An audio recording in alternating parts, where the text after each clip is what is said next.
Hai, veniți! Are pe tarde și timpule. Moțule! Trebuie mai spate, trebuie mai spate. David! David! E clar că la Cernica s-a turnat primul film de Oscar. Nu e nuntă fără covor roșu, limuzine și tot tacâmul, iar actorii în hainele lor de gală strălucesc mai ceva ca starurile americane. Ladies and gentlemen, this year's nominees for actor and actress in a leading role.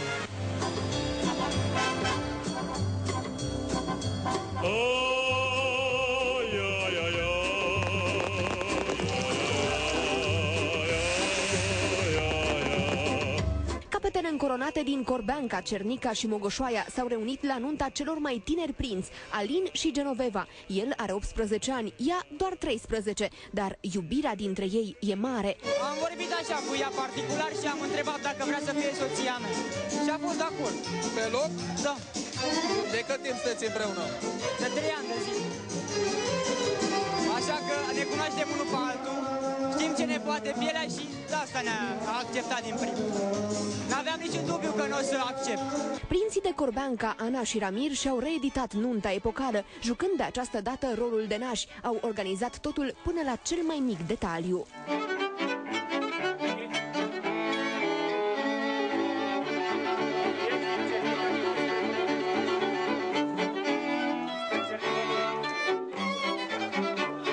Muzică clasică, invitați unul și unul, o recepție elegantă și totuși parcă prea forțat, ca nu ca în perete. Invitații, capete încoronate cei drept, sunt petrecăreți fără seamăn, așa că tot ritmurile orientale i-au scos din amorțeală.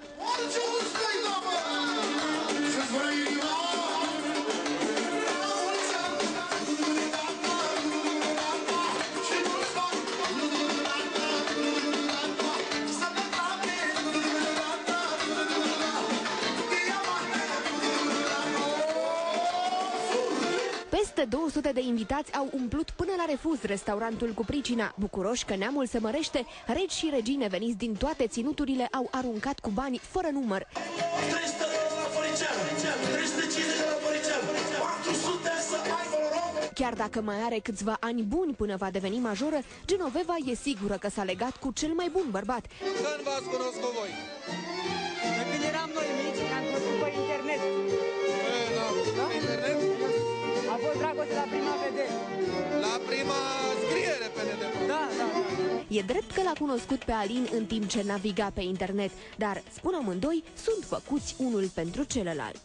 A fost dragoste la prima vedere. Am simțit eu ceva așa pentru ea. Și acum ce-ți place cel mai mult la ea? Sincer să fiu, totul. Pentru mine n-are niciun defect.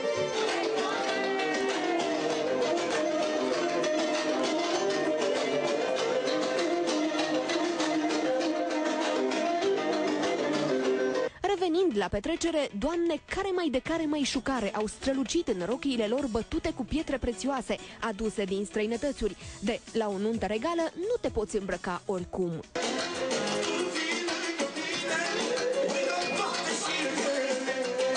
S-a dansat și s-a mâncat toată noaptea. Bucătăresele s-au spetit să fie tot meniul gata la timp. Cum miroase, uitați ce mănâncă regii și prințesele. Ce pregătiți aici? Pește. 3 feluri de 2 aperitive, unul rece, unul cald, sarmalele și friptura. Dar știți pentru cine pregătiți? Avem invitați regi, prințese. Nu, noi știm decât să gătim atât.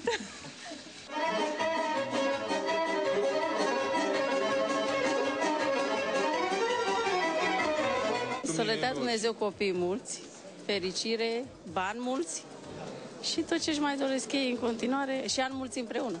Darul de nuntă cât a fost? Având în vedere că e criză, mai subțire, de vară.